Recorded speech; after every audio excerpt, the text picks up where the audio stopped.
Listo, buenas tardes para todos. Por acá vamos a dejar el en vivo porque sabemos que hasta ahora muchas de ustedes no se pueden conectar. El día de hoy tenemos un tema muy importante. Nuevamente nos vemos en Tarde Informativa y les traemos Colombia, la violencia social, habitanza en calle. Es un conversatorio y tenemos dos invitadas muy especiales que ya nos habían acompañado anteriormente, que es Caterine Benjumea, profesional en desarrollo familiar, y Yamile Andrea Osorio, psicóloga, y pues en este momento les estoy acompañando yo desde acá, que también soy psicóloga. Bueno, chicas, bienvenidas y muchísimas gracias por aceptar esta invitación tan especial. Yami, ¿cómo estás? Muy bien, Carol. Muchísimas gracias a ti por la invitación y a todos los televidentes y a todas aquellas personas que nos están viendo en vivo y aquellos que nos van a ver después de esta grabación. Muchísimas gracias. A ti, Kate, ¿cómo te ha ido? Hola, Carol. Muy bien, muy feliz de estar en este espacio y de poder compartir con ustedes y con los televidentes frente a este tema tan importante que es la violencia social en habitantes en calle. Bueno, muchísimas gracias. No había escuchado esas dos como en alianza. Realmente nunca había escuchado violencia social. Entonces, quisiera que me contaran un poquito frente a este término, de pronto habitantes en calle, sí, porque pues es lo que nosotros vemos coloquialmente, pero nunca violencia social. Entonces, quisiera que me contaran un poquito de esto. Bueno, Carol, pues te cuento que la violencia social es algo que se ve cotidianamente. Como toda violencia, habla del tema del poder, ¿sí? Del poder social. Y cuando hablamos de la habitanza en calle, entonces es toda esa violencia que se le genera al habitante en calle, pero no una sola persona, sino que violencia social estamos hablando de un conglomerado. Para darte un ejemplo más sencillo, para que puedas comprender, la violencia social es todos aquellos actos de violencia, como por ejemplo, cuando nos encontramos en una marcha. Entonces, en una marcha, cuando la policía violenta y el ciudadano, y en el habitanza en calle, pues lo que estamos hablando es cuando aquellas personas del común o de la sociedad, pues altera esa cotidianidad de ellos por medio de maltratos y de situaciones que los pueden alterar. Entonces, como mostramos aquí, ese es un tipo de violencia social.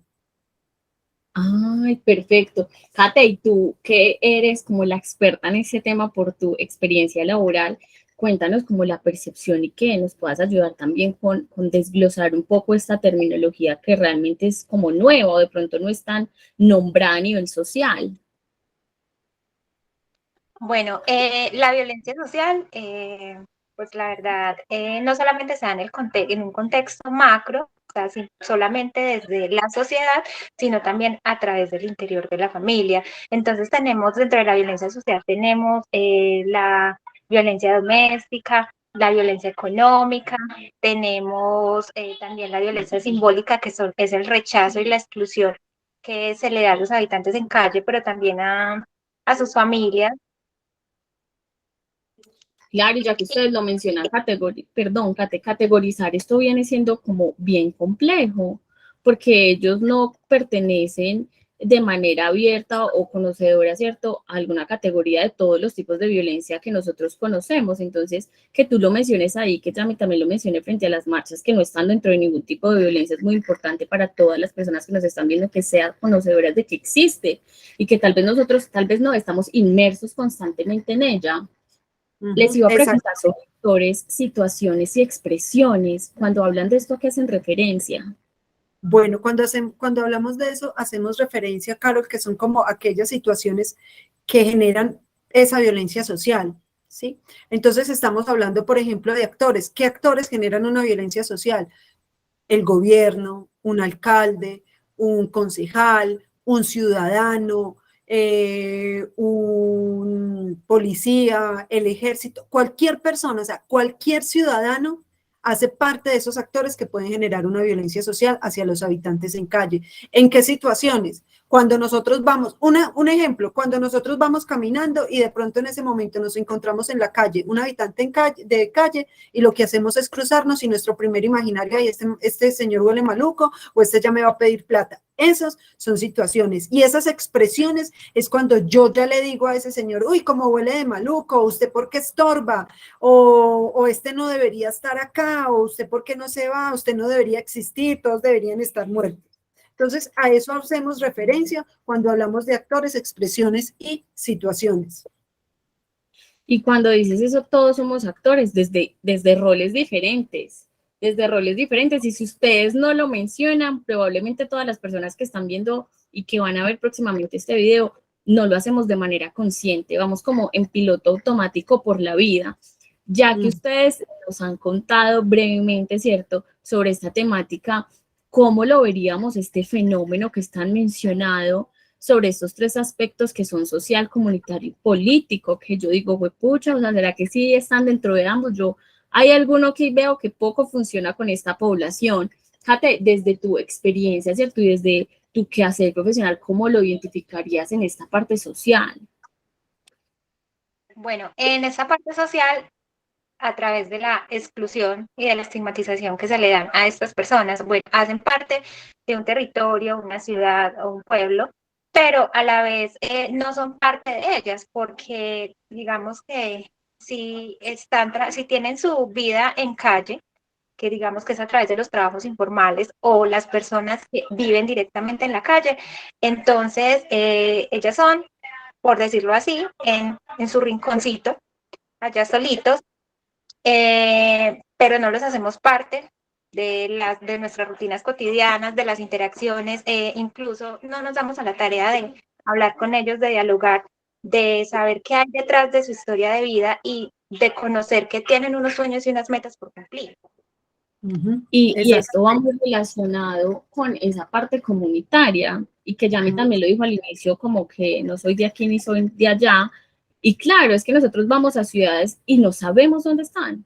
Entonces, lo que escuchamos es que están en la plaza de mercado, pero también pueden estar en una plaza, pero también se hacen en un parque, pero realmente no están en ningún lado. No sabemos dónde buscarlos. ¿Por qué? Porque no son, parece que no fueran como visibles a nivel social y no fueran de ninguno de estos espacios. Y a nivel político, sí, como que tengo ese signo de interrogación súper grande porque no sé cómo funciona la política para esa población. Bueno, digamos que en el tema político, Carol, lo que nosotros desde ese tema político hablaríamos desde la política pública. Resulta que frente a esos temas de violencia social, pues el Estado dice, oiga, qué necesidad de crear de crear una política pública. Sin embargo, nos encontramos con una novedad, y es que los gobiernos o las entidades territoriales o entidades municipales no están implementando. Si nosotros revisamos los planes de desarrollo que se tienen en los diferentes municipios, digamos en este caso en Caldas, que es donde estamos en este momento, podríamos encontrar que ningún plan de desarrollo del departamento de Caldas y de los municipios de Caldas hablan de la implementación de la política pública en habitante de calle. Entonces, como tal, eso empieza a generarse una violencia social. Por eso yo creo que es importante empezar a trabajar en programas de intervención que ayuden a que se empiecen a generar esos espacios para empezar a visibilizarlos y empezar a hacer un trabajo de intervención psicosocial. Caro.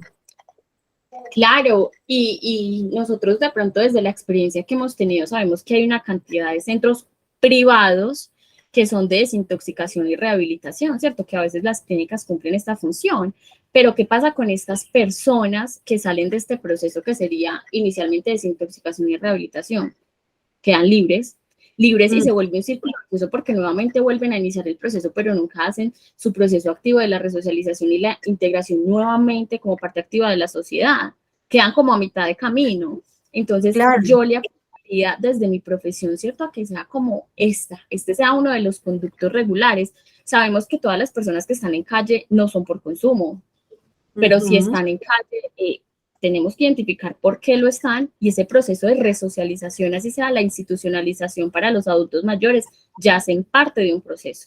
Entonces, conocer y tener por lo menos la activación de rutas y el conocimiento para nosotros también poder ayudar y poner nuestro granito de arena con la sociedad y con el quehacer profesional. No sé ustedes qué piensan de pronto de esta estrategia que se podría implementar. Claro, Carol, y digamos que algo que yo considero que es supremamente importante, y es que como nosotros, como profesionales, el rol fundamental para empezar a trabajar con esta población es conocer las políticas públicas, porque si nosotros no las conocemos, no vamos a poder empezar a generar esas acciones de intervención que puedan ayudar. No sé qué piensa Kate frente a ese tema. Estoy de acuerdo. Las políticas públicas, pero también la importancia de un trabajo juicioso y consciente del tejido social a nivel institucional y de ese reconocimiento de estas personas como actores claves en su propio desarrollo, que pueden, digamos, emprender y pueden tomar sus propias decisiones. Bueno, chicas, muchísimas gracias. Esperamos que este haya sido como el abrebocas. Vamos a dejar un link reflexivo. Nos vemos en nuestro próximo espacio con más temas informativos. Chicas, muchas gracias por atender la invitación. Muchísimas gracias a ti. Que estén muy bien. Feliz noche. Chao. Chao.